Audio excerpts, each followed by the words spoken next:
Vincent van Gogh was 33 years old when he moved to Paris in 1886, seeking to improve his skills as an artist and discover the latest painting trends. His encounters with artists and art dealers led him northwest of the city to the suburbs along the River Seine in late spring 1887. In the increasingly industrialized region outside Paris, he experimented with expressive dots and dashes of paint in a brighter, more diverse color palette. He later reflected on how his trips to the suburbs had transformed his work. And when I painted the landscape in Agnières this summer, I saw more color in it than before. By exploring the artistic potential of these suburbs, Van Gogh was following in the footsteps of artists Georges Seurat, Paul Signac, Emile Bernard, and Charles Angrand, who began to paint in the area earlier in the 1880s. Like Van Gogh, these ambitious young artists sought new techniques and subjects that would push the medium farther than their contemporaries had. While the Impressionists like Claude Monet and Pierre-Auguste Renoir traveled to more distant suburbs to work in the idyllic countryside, Van Gogh, Seurat, and their fellows remained closer to the city, taking inspiration from the markers of modernity, bridges, factories, and railways in the industrialized suburbs, which fueled their experiments with color and paint application. Located across the Seine from Paris, Agnières was easily accessible from the city by train or on foot. The double bridges connecting the suburb to the city became icons of the landscape. The Pont du Chemin de Fer, a railroad bridge made of sheet metal and stone, and the Pont d'Agnières, a wooden pedestrian crossing set on stone piers with toll houses on each end. Dubbed the Holy City of Boating, Agnières also offered a number of other recreational activities that appealed to both residents and day trippers from Paris. Georges Seurat, who first ventured to the Parisian suburbs in 1881, highlighted these activities in more than 20 preparatory studies for his monumental Bathers at Agnières.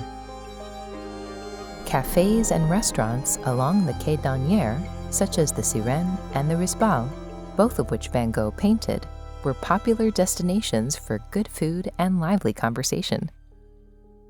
Situated across the river from Agnières, the suburb of Clichy was more industrial. Since the early 19th century, its swaths of undeveloped land and cheap rent had made it an attractive area for businesses looking to construct factories. By the 1880s, manufacturers of candles, glass, and soap, among other products, populated the suburb. Clichy was also home to a large gas facility, which converted coal into natural gas to provide light and heat for the citizens of Paris. Paul Signac, whose family moved to Agnières in 1880 when he was 16 years old, painted at Clichy between 1885 and 1887.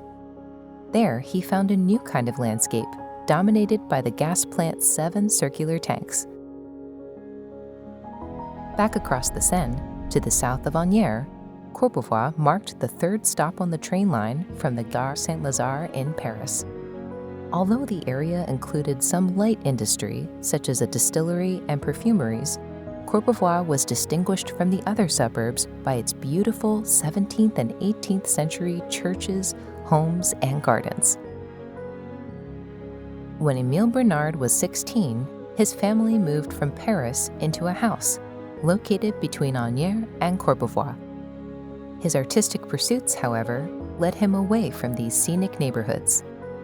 He instead worked along the bank of the Seine, depicting diners at outdoor tables at restaurants, couples strolling near the river, and spectators enjoying the frequent boat races. Around 1887, Bernard was photographed in the same location where he drew his inspiration, seated across from Van Gogh, seen from behind in a hat. The last destination of significance to these artists, the island of La Grande Jatte in the Seine, near Courbevoie, sparked several of the artists' creativity, most famously Seurat's. Connected to both banks of the river by the Pont Binot and the Pont de la Grande Jatte, the island's location made it a prime spot for boating, fishing, and swimming. Along the banks of the island, cafes catered to the boating crowd, and large halls hosted balls and concerts. The island's public parks provided a quieter setting for Charles Angrand's tranquil views of the Seine. Angrand moved to Paris from northern France in 1882, but he only began working along the river in 1885. He befriended Seurat, and the two artists painted together on the island in 1888. Angrand wrote of their excursions. "In light of the fine weather, I could not resist a trip to La Grande Jatte. I'm in the company of Seurat, who also makes the journey on a daily basis." These artists' interest in the suburbs northwest of Paris was brief, lasting only from 1882 until 1890. They moved in different creative directions after their time in this area, but their encounters with industry, leisure, and each other along the Seine had a lasting effect on their work. Their experiments with color and brushwork, in turn, influenced future generations of artists.